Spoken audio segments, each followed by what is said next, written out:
are listening to a free version of Majority Report with Sam Steeder. To support the show and get another 15 minutes of daily program, go to majority.fm, please. The Majority Report with Sam Steeder. It's Thursday, August 8th, 2019. I'm Michael Brooks. This is the 5-time award-winning Majority Report. On today's program, Branko Marcetic of the Jacobin magazine on why the right hates Ilhan Omar so much. It's more than all the obvious reasons. It's also, in addition to all of the obvious bigotry and xenophobia, she gets it. And she's got serious programmatic answers to America's crises, making her a great leader and a big threat.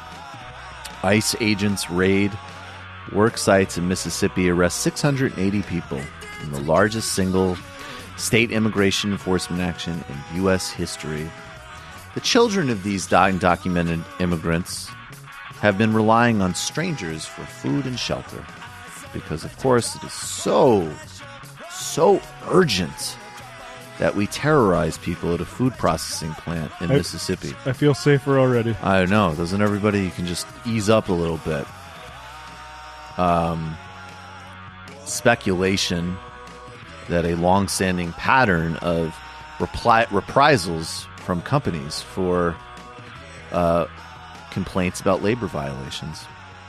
India revokes Kashmir's special status. They've shut off the phones and other forms of public communication. Troops deploying. Pakistan suspends train service to India as that situation intensifies from the fascistic Modi government. El Paso terrorist mother called police. She was concerned about her son's gun ownership, but there was nothing they could do. Everything was absolutely legal. Iran still pushing for the restoration of some type of peace or deal. The White House is drafting an executive order to tackle Silicon Valley's alleged anti-conservative bias. Wanda Vasquez will be Puerto Rico's third governor in a week after a high court ruling. UN IPCC report says that climate change threatens the world's food supply. That'll help stabilize things as Jair Bolsonaro fires the head of a climate agency, a science agency, because satellites were documenting the rapid deforestation of the Amazon. Sergio Moro tries to move political prisoner Lula da Silva to a general population prison. And in Honduras, massive demonstrations against that U.S.-backed narco state. All that and more on today's Majority Report. Folks,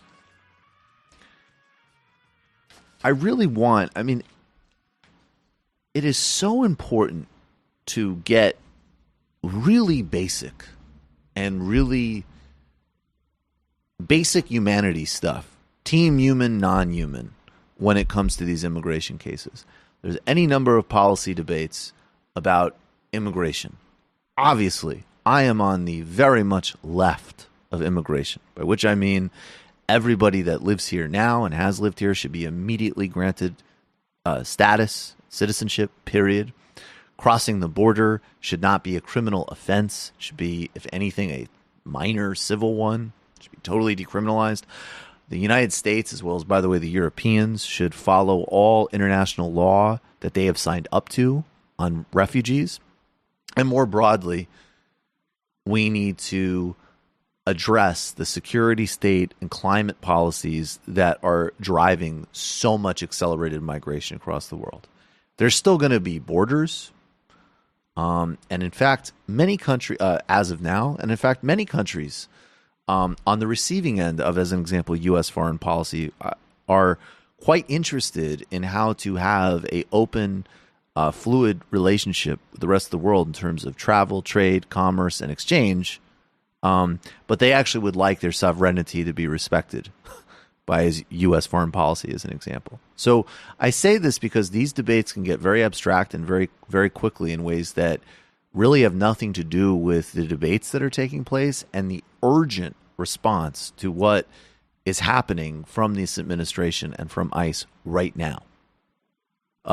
This is, again, if you think that this is acceptable, if you support that raid that is putting children in shelters or relying on children, on strangers for food and clothing or whatever else, that really is. I mean, this is a deeper version. I don't mean like this shouldn't be partisan. It is clearly partisan.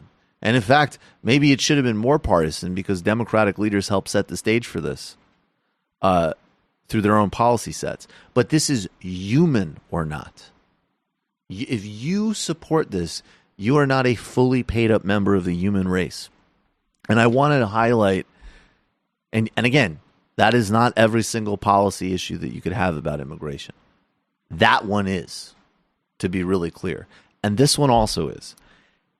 This story, I mean, I'm sorry. I actually have some hesitation about sometimes sharing stories that are just absolutely, depressing, frankly. I actually think there's some job that we have here to engender a little bit of a sense of hope and possibility, even as we cover all of this stuff. This story is just horrific, just awful. It's just a documentation of the human cruelty of the Trump administration and ICE.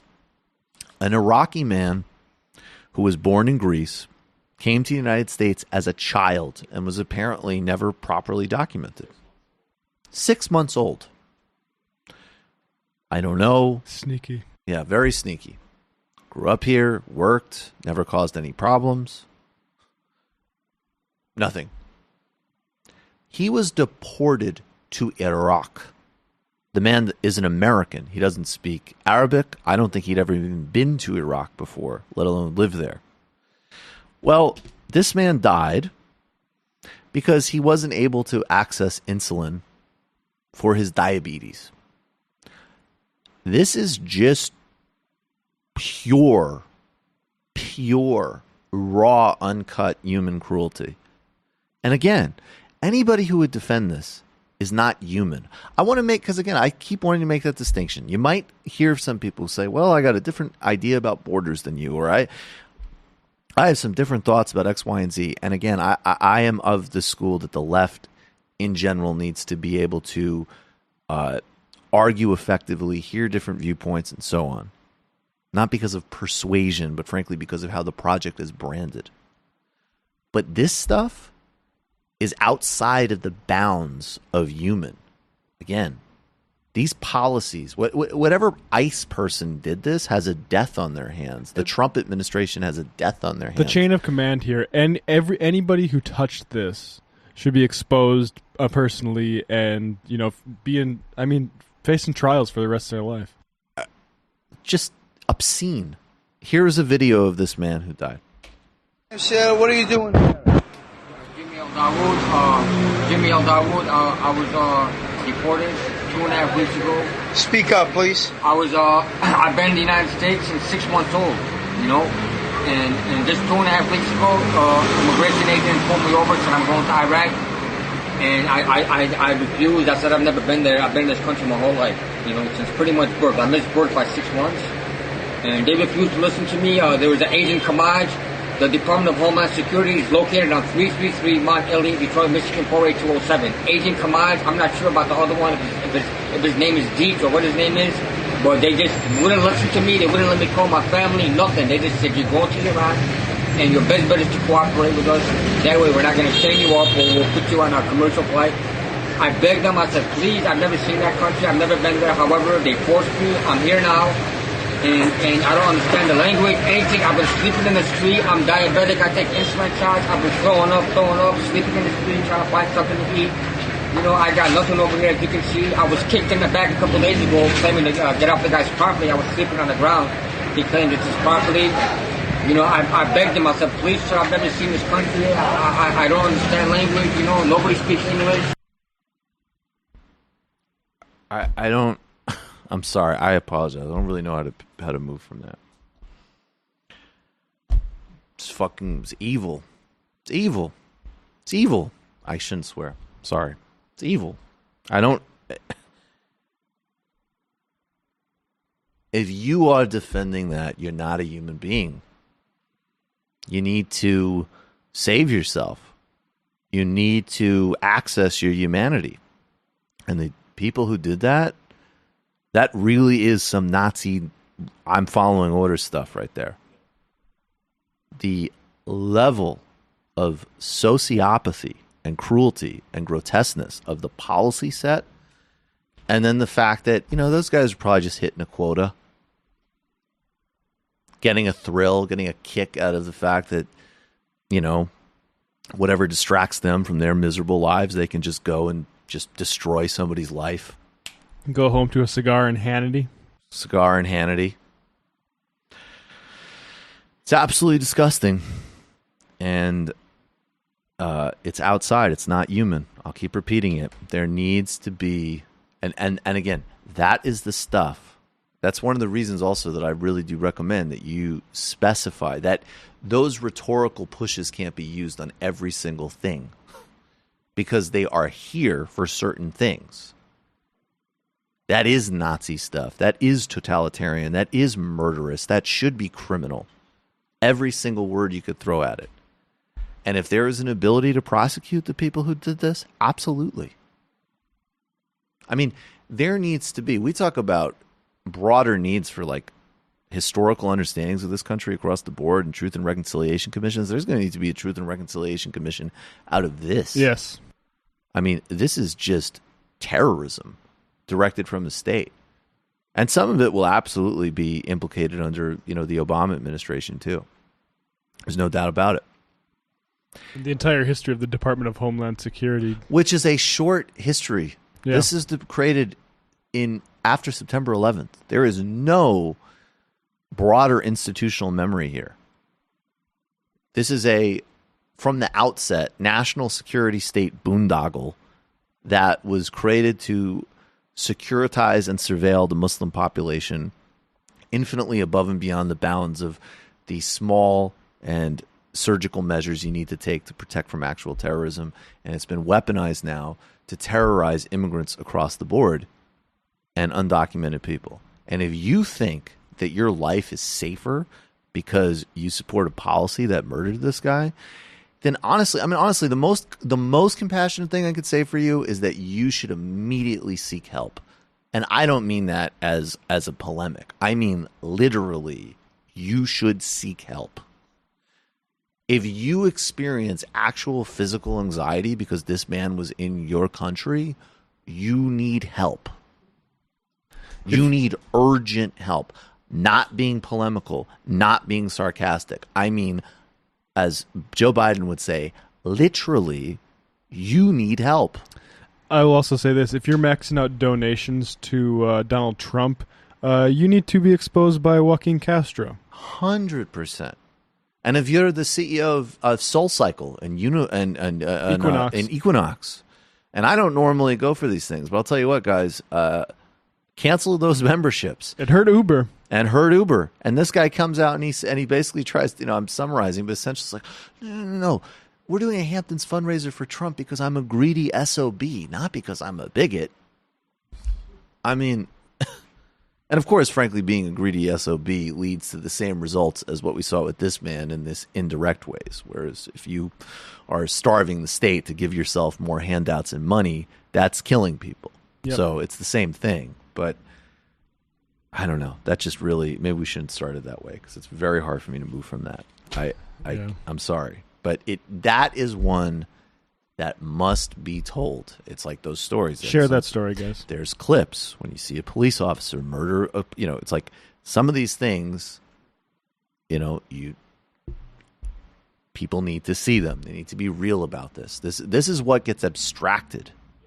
It's about there's a border and what we need is a common sense approach. I mean, when, this is what is missing here, again, in a very specific conversation about these ICE policies and this approach, which really, frankly, just again, to put it in real terms, George W. Bush's immigration proposal, which was totally business friendly, had all sorts of onerous demands on people to document citizenship and was not a justice-oriented bill. And he did do a lot of very militant moves at the border. This would not happen under that immigration deal. Wouldn't happen. So you need to be very specific about the set of policies that you're supporting here. Okay. You know what? Sometimes transitions are just transitions, and They're overrated. And I'm going to read some ads now. That is part of the paradox of our existence. If you believe that you're being snooped on and that nobody cares about let me restart this. If you believe that you're not being snooped on or that nobody cares about your online data, you're wrong. Your privacy is under attack by hackers, governments, ad companies, and ISPs. You need a trusted software that will protect your online activity. ExpressVPN. Their app uses powerful encryption data Their apps use powerful encryption to secure your data. ExpressVPN runs in the background of your computer or phone, and then you use the internet just like you normally would. Simply download the app, click to connect, and voila, you're protected. ExpressVPN is the fastest VPN. It costs less than $7 a month and comes with a 30-day money-back guarantee. ExpressVPN uses new cutting-edge technology called Trusted Server to make sure that there are no logs of what you do online. It's time to stop hackers, Big Brother, and internet companies from grabbing all your data. Take back your online privacy with ExpressVPN. Protect your online activity today and find out how you can get 3 months free at expressvpn.com/majority.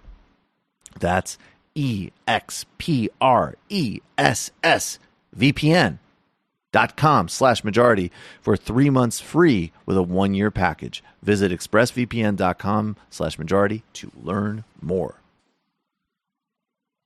If you feel like you can't find time to read all the books on your list, you're not alone. Blinkist is the app that compiles the key takeaways from thousands of nonfiction books. Everything you need to know is condensed into 15 minutes that you can read or listen to with the app. Blinkist is really unique, and it works on your phone, tablet, or web browser. You'll find everything from health and self-help titles to history and business books included in Blinkist's library. I absolutely have been using Blinkist to plow through business and efficiency books and marketing books. Stuff you obviously have to be aware of as you build out these kind of businesses, frankly. And I love it because, a lot of those books definitely, they have a lot of filler in them and they're really supposed to just be informational. So I get the information I need without, frankly, like the redundant case studies that some of those books have. And in the free time that I have saved, I can watch a creationist cat video, which I like now. They really are really quite funny. With Blinkist, you get unlimited access to read or listen to a massive library of condensed nonfiction books. All the books you want, all for one low price. Right now, Blinkist has a special offer for Majority Report listeners. Go to Blinkist.com/majority to start your free 7-day trial. That's Blinkist.com/majority. All right, folks, we're going to take a brief break. We will be right back with Branko Marcetic.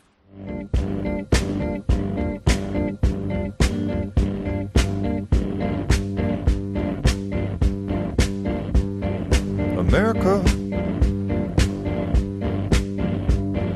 America, America, America. You are so grand and golden. Oh, I wish I was deep in America tonight.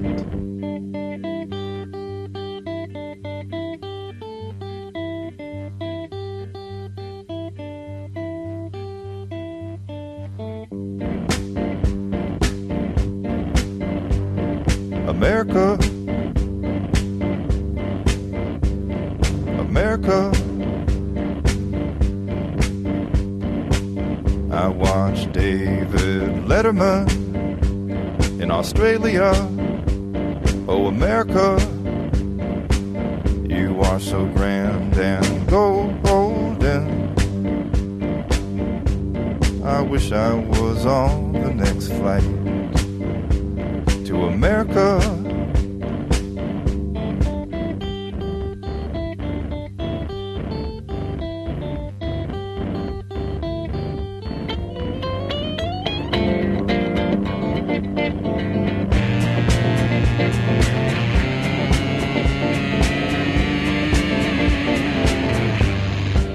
Captain Christopherson,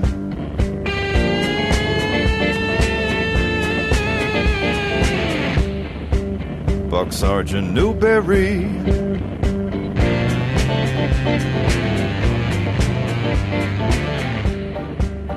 Leatherneck Jones,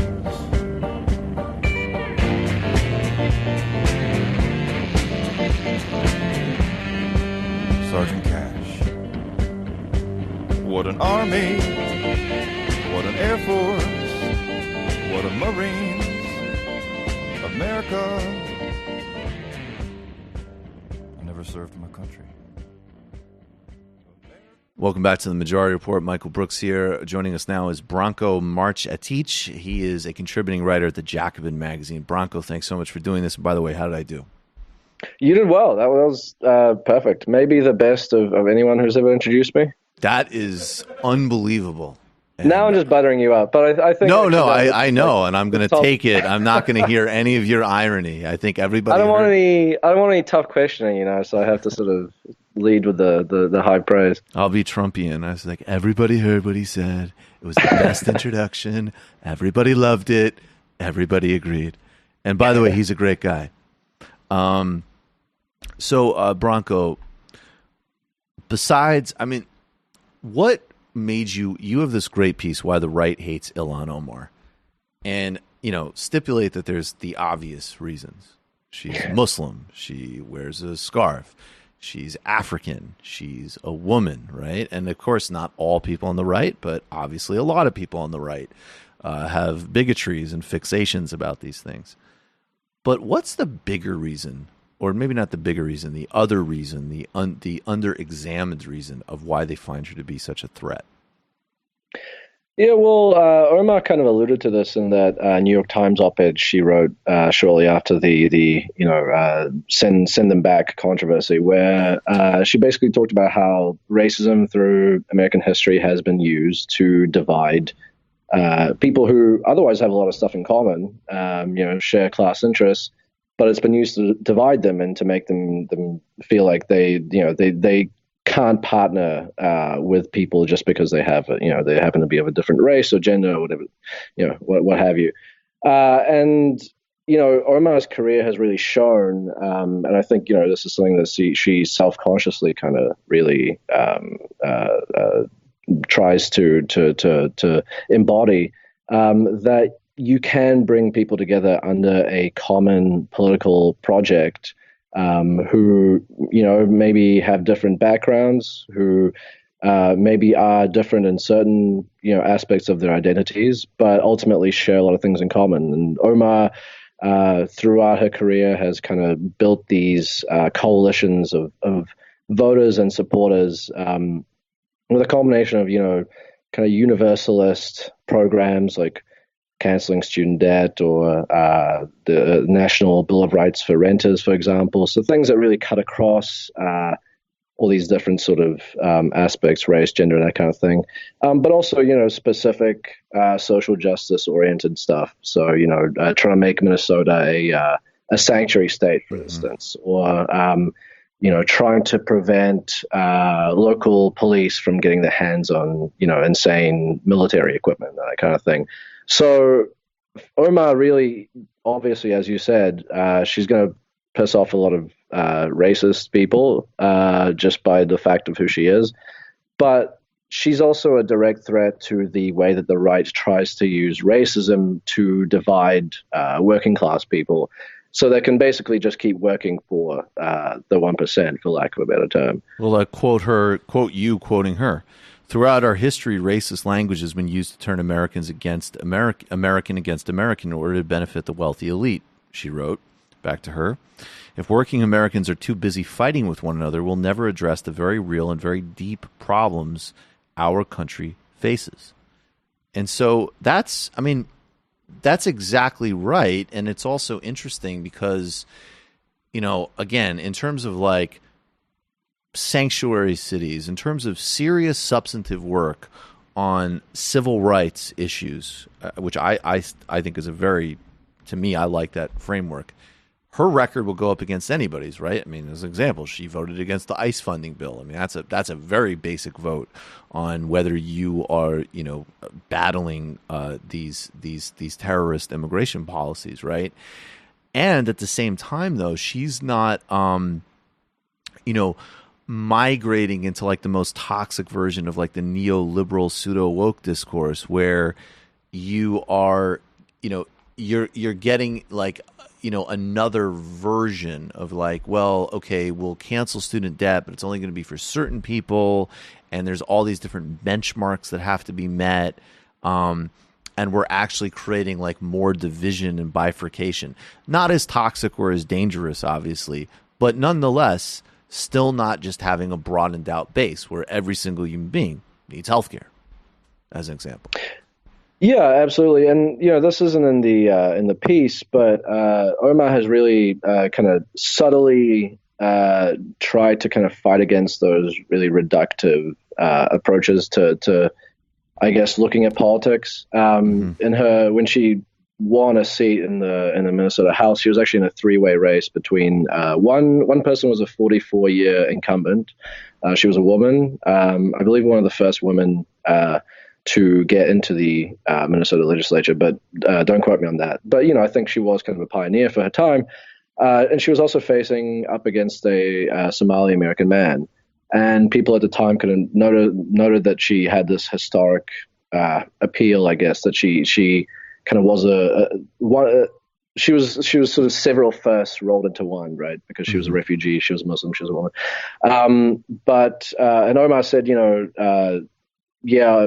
I am going up against a Somali American man, but I'm also going up against a woman, and I'm a woman. We have to look beyond just our identities and take the conversation beyond that. And as another example, after she was elected, she faced some racist abuse from a taxi driver that was taking her somewhere. I can't remember where now.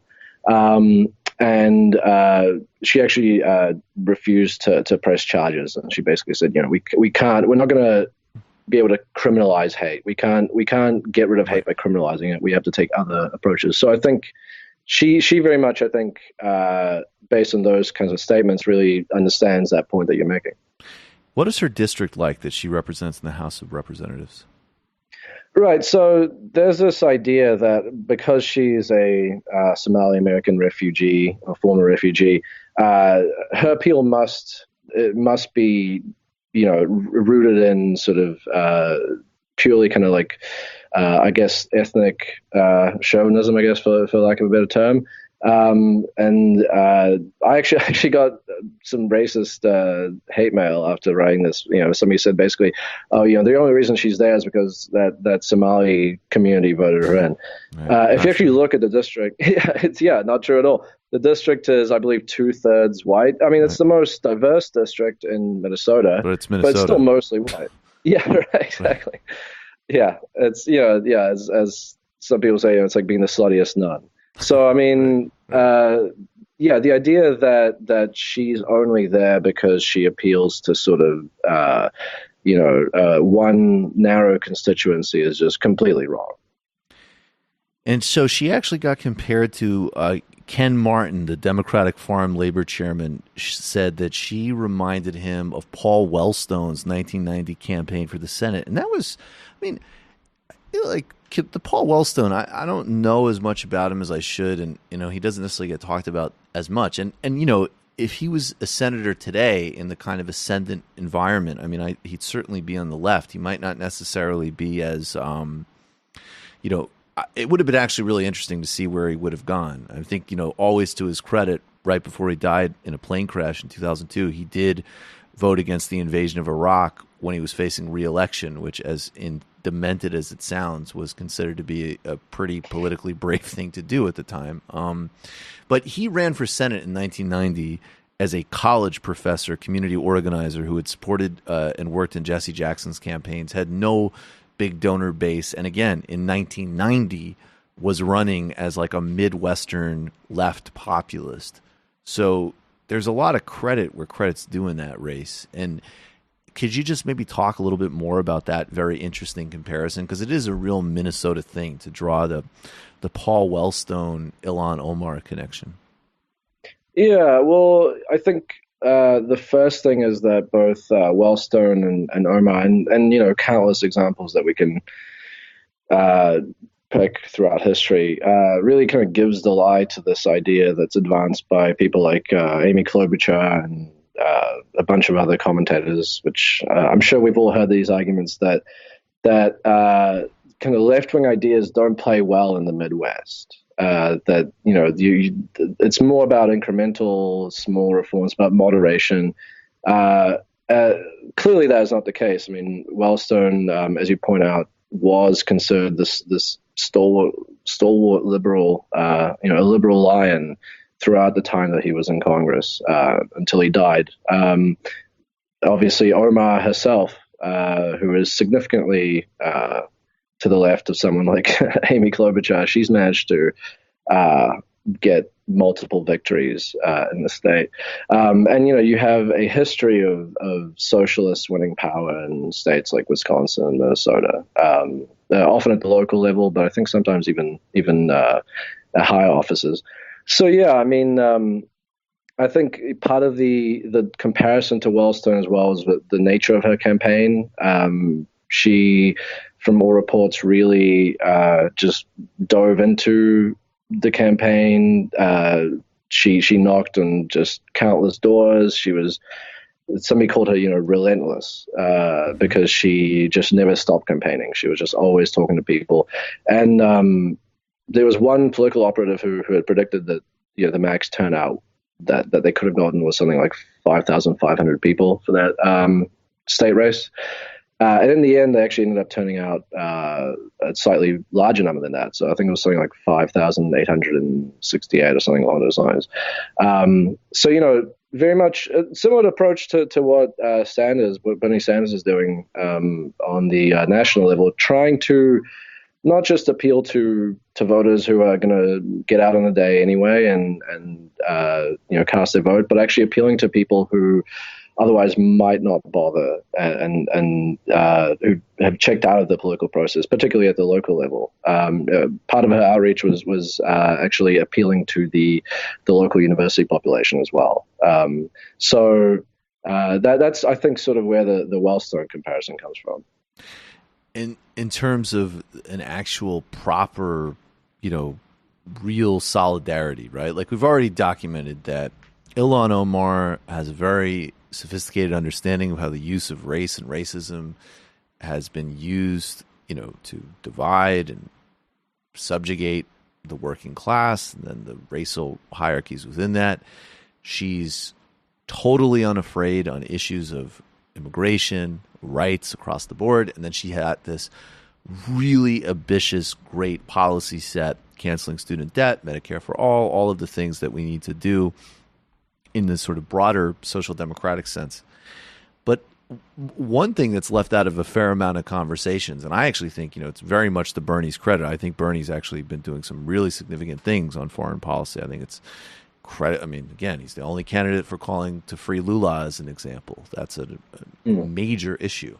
But she has been absolutely unafraid to oppose regime change attempts in Venezuela. She had that incredible exchange where she revealed that just, grotesque Elliot Abrams. Talk about how the foreign policy dimension fits in.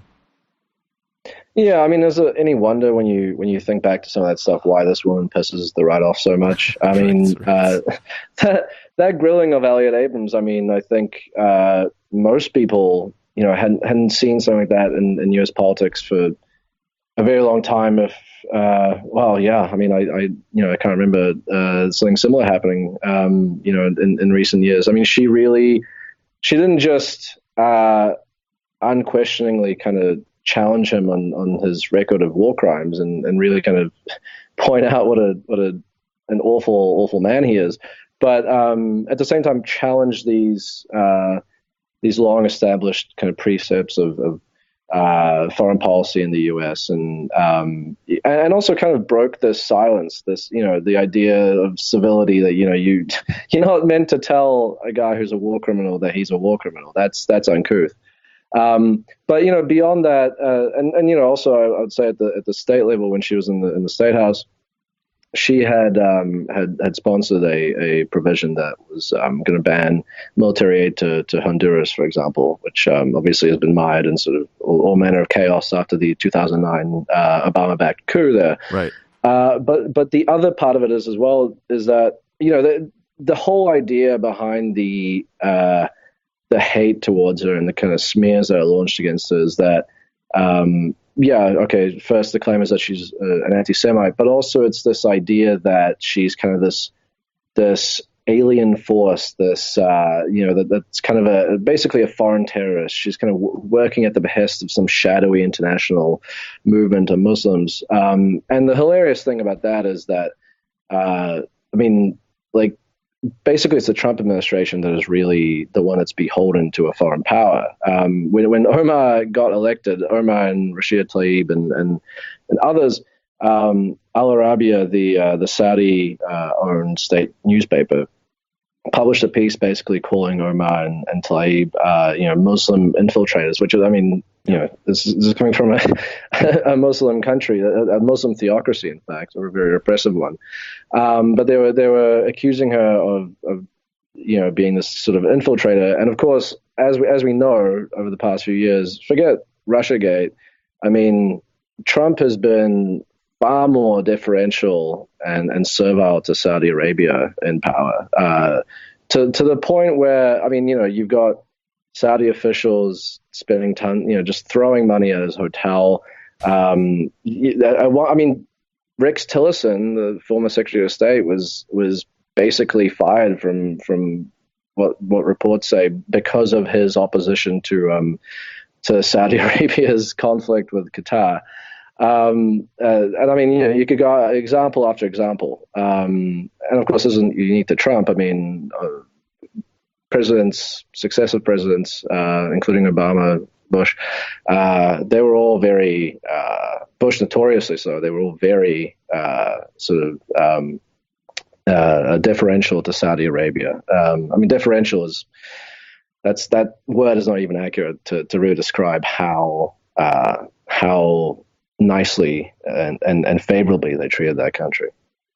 Right. And I think, whatever one thinks of the Russia stuff, one way or another, it always struck me though as just so comedic that like stipulate that there was some type of grand conspiracy, in the real like Jonathan Chait fever dream variety. And so and the Russians started setting this up in the 80s and they did all these deals and all this stuff. And then the Saudis are just you guys are idiots. You just fly him out, you put his face on a billboard, you give him a sword and you say he's awesome. And then maybe you backdoor some hotel deals. Why do you make it so complicated? Give him a cool looking orb right. that he can put his hands on to pretend like he's Saruman or something. It's not that hard. It just you say he's great, and then there's an orb. You guys are morons. Why do you complicate the simple? Clearly Russia has a lot to learn when it comes to foreign influence from Saudi Arabia. And Saudi Arabia's influence is out in the open. They're spending just millions of dollars a year on lobbying. They have literally lobbyists work for the newspapers of record that, including the Washington Post, that whose tagline was changed to "Democracy Dies in Darkness." They had or the Turkish embassy. Lobbyists. Sorry, bad joke. Apologies. Oh yeah, right. No. It's absurd. Do you find actually pivoting off of this for a minute, I mean, do you think that that's a really powerful reframe of being able to speak honestly about the Israeli occupation, as an example, that every time they tried this move on Tlaib or Omar, they're more willing than almost anybody else in Congress to speak honestly about the Gulf states too? I mean, how effective it would be as a full messaging, I can't say, but I think it's an important thing to point out that I mean, the attacks against Omar, and maybe if I look back on this, I'd be incorrect, but from memory, the attacks against Omar, the really concerted focus on her began when she did that grilling of Elliot Abrams. So I mean, I think it is clear that the way that these new congresswomen are challenging power and some of the most basic core elements of thinking in Washington, and sort of these assumptions that everyone for decades has taken as granted as being definitively right. I think that is a big part of it. I mean, you did not really hear the same sort of criticism, particularly of Israel. I mean, that's really new. This sort of very harsh, unflinching criticism of Israel's policies towards the Palestinians. It was really kind of invisible from the from Congress before these congresswomen came in. So I think that is a big part. I think it's always worth pointing out to people the ulterior motives that sit at the heart of attacks on left-wing political figures, whether they're in Congress or whether they're just activists. So you made the point, looping back to the beginning, I mean, that obviously white supremacists fear and hate her because she just in her existence is a threat to their horrific, their grotesque vision of society. And in that respect, it's not terribly different than why they hated Barack Obama so much, even though Barack Obama was, a center-right Democrat. Totally different politics than Ilhan Omar. But you say the right more generally recognizes that she's a more potent threat to all of the orders that they hold dear, including most especially the economic ones. Yeah, I mean, the right hated Obama because he was a black man. But what did he actually do? He bailed out the banks. He didn't prosecute anyone on Wall Street. He ramped up the drone program way beyond what Bush had done, really expanded the war on terror, killed a lot of Muslims, in some cases, American citizens, without any due process or anything. I mean, this is just a short list. Obviously, we could spend days going through the failures and terrible things that the Obama administration did.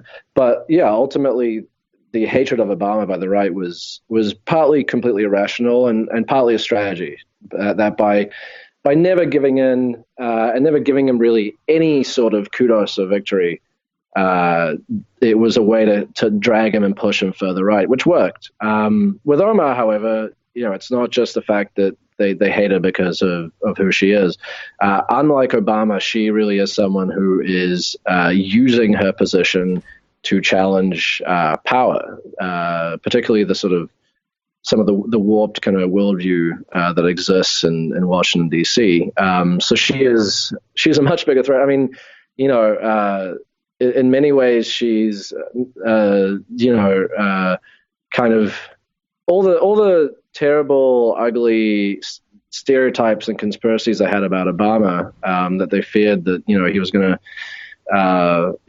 change America's foreign policy and that kind of thing.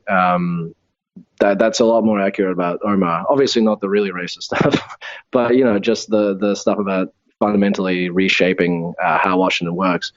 Obama was never going to do that, but Omar really is. So, I mean, I can only imagine the kind of how people are being driven crazy right now, how these right-wingers are being driven crazy. Right. And at the same time, still a actual powerful advocate for a pluralistic democracy, while this, ultra xenophobic, anti-Muslim administration is also hand in glove with the most repressive theocracy on the planet, that in fact has materially funded the ideology that gets specifically centered on groups that commit actual terrorism, which are obviously a very small amount of Muslims. So like the just kind of disgusting ironies abound here. And so, I think obviously, we all support her. We're all incredibly struck by her bravery and her vision. And do you think, like, the last thing I'd like you to touch on too is that it strikes to me that for all of her great politics, her identity, all of these things, that the other part of what makes her so effective is actually that, like a Bernie Sanders or any number of other really good political leaders, she's very plain spoken and actually keeps it really simple and direct. That is a key to political communication. I think that the stuff like the West Wing, not only the West Wing, but that was a big part of why liberal technocrats kind of took this very high-minded style and have an aversion to populism. Whereas someone like Omar, you're right, and Sanders, they put ideas that people haven't necessarily been exposed to before. They put them in terms that those people can really understand. And that's not saying that people are dumb or anything. It's just, if you're not familiar with ideas. I mean, we saw that with the Joe Rogan interview with Sanders recently, where all these people, you look in the comments and you look in the posts on subreddits about the video, and these people say,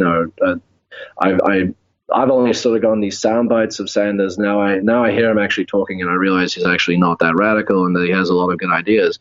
And I think that is important. For a lot of people, sorry to talk about Sanders again, but a lot of people kind of objected to or thought his speech on democratic socialism, where he basically said it was the unfinished business of the New Deal. People had a variety of criticisms about that. Some people said that, on the one hand, he shouldn't be leaning into democratic socialism. That's a bad idea. After the speech, other people said, well, it's ridiculous to say that socialism is just sort of taking the New Deal a little bit further. It's not, although, the same people saying that wouldn't even want to do anything nearly as ambitious as a New Deal. So that's always important to remember. Right. But the key there is that Sanders, by invoking FDR and the New Deal and couching his view of the world, his vision for the country in that history, he is using terms of reference that ordinary Americans understand. People probably don't know that much about FDR and New Deal, but not that was a especially radical thing that FDR did. I mean, ultimately, he did this to save capitalism. However, nonetheless, it was still a program, a wide-ranging program that transformed many people's lives, that put the government front and center in people's lives in a way that hadn't really been done ever before, and really shifted people's thinking. And more to the point, perhaps pissed off a lot of rich and powerful people who, even though Roosevelt wanted to maintain capitalism and save it, I mean, these guys were ready to do a coup. They were planning to get him out of office.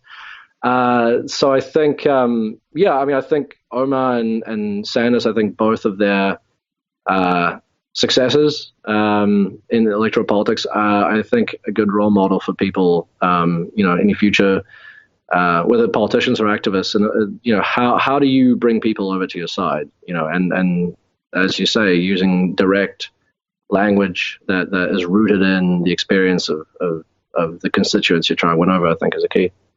Indeed. Branko Marcetic, best pronunciation ever. Top 5 for sure.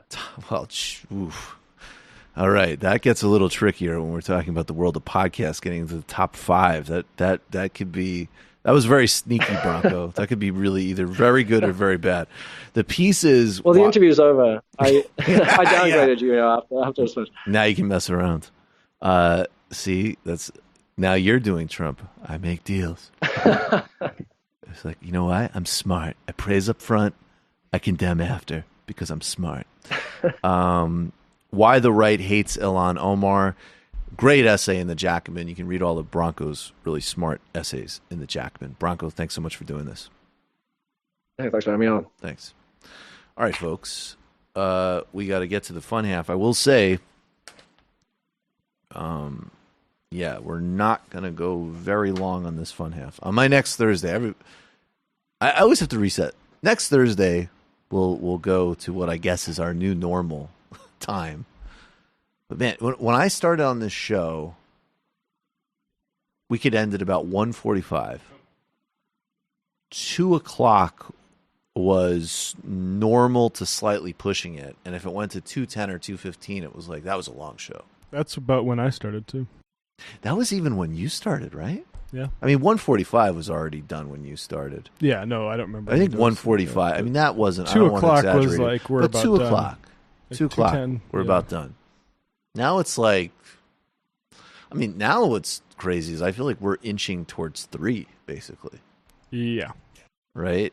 And I maintain. Blew right past 2. Yeah, we apathetically steamrolled past 2. So we're going to actually end at about 2 today. But I think we have to hold the line at 2:30. I mean, this studio pumps out a lot of stuff for people to enjoy a week. So, indeed. And let me just add to other things you can enjoy. This episode is brought to you by Blinkist. Blinkist is the app that takes the key takeaways from thousands of best-selling nonfiction books and condenses them in just under 15 minutes for you to read and listen to. 10 million people are using Blinkist right now. It is a massive and growing library from self-help and business to health and history books. Right now, you can get 25% off of your first year at Blinkist.com/majority. Matt, what's going on in Literary Hangover? Literary Hangover. People should check out my first episode on James Fenimore Cooper's The Pioneers, because that is a very interesting novel where it's James Fenimore Cooper sort of mythologizing his father's landlord ways of how, this country's founded by basically financial interests. It's not pioneers. Like, the money, like, we're going to need to commodify something before we let people settle these lands. That's basically how American settlement has worked. And Cooper, like, he omits certain things, like there's not yearly elections, which were a big part of his dad's life and big aggravation for him. So he depoliticizes it in that way. But a lot of the sort of economic elements of it are extremely interesting. There's overfishing of rivers. There's actually when white settlers first came to America, there were huge flocks of just millions of birds. And the new settlers used to just like shoot cannons and stuff into it, and just birds would just flop on the ground just because there's a bunch of them. Just it's fun. Like I've actually read similar accounts of Chinese soldiers doing really similar things in Tibet. Yeah, Tibet's ecology and wildlife. It's a giant flock of birds. It's like a big dragon. You just settler colonialism. People were going off back then with with exploiting the land and like chopping down trees, because you burn a maple tree, you get a bunch of potassium, and that was good fertilizer because there's a lot of droughts in Europe. Anyway, all this is in this book, so it's really good. For patrons on Saturday, and there's also going to be a part 2 for that. For patrons on Saturday, this weekend, I think it's going to be on Saturday, we're doing George Orwell's A Hanging, which is actually by Eric Arthur Blair. It was before he had changed his name. And Eric Arthur Blair. It's one of his, it's a very eloquent anti-colonial writing. It's about his time as an imperial policeman in Burma. And it talks about putting people to death. So it's also one of the most eloquent anti-capital punishment essays that I can think of anyway. Fascinating. On Tuesday's TMBS, that was another great episode. We really... Wolfen Studio. I mean, look, I've always been happy with the show we've done. But I've always been... I mean, look, it's a good show. But it's really, the show is really, just check it out. We're really hitting our marks. Is China a socialist economy? An illicit history of Afghanistan and Pakistan? Plenty of other topics, including a really good, always a really good post game. I won't explain all of them. I'll just say that patrons get 2-to-1 content. This weekend, we're doing a primer on Hong Kong with Elaine Yu of the French Free Press. She's a reporter based in Hong Kong. And if you want to get a broader flavor of the show, we have a highly populated Michael Brooks Show YouTube page now. And We're about 63,900 subscribers, so keep us growing as subscribers on Michael Brooks Show YouTube channel and become a patron to get the whole thing, patreon.com/TMBS. We're going to take a brief break. We'll be right back in the fun half.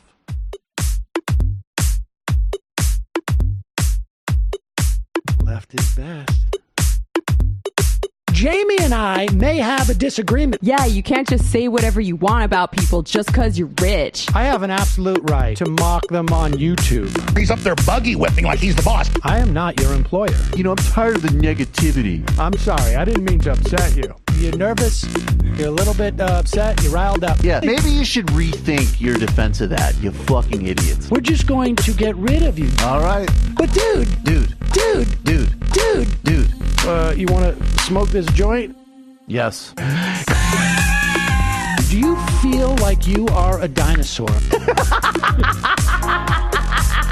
Some good shit. Exactly. I'm happy now. It's a win-win. It's a win-win-win. Oh, hell yeah. Now listen to me. 2, 3, 4, 5 times. 847-906-501-457-2 38 56 27 1 half 5 eighths 3.9 billion. Wow. He's the ultimate math nerd. Don't you see? Why don't you get a real job instead of spewing vitriol and hatred, you left-wing Limbaugh? Everybody's taking their dumb juice today. Come on, Sammy! Dance, dance, dance.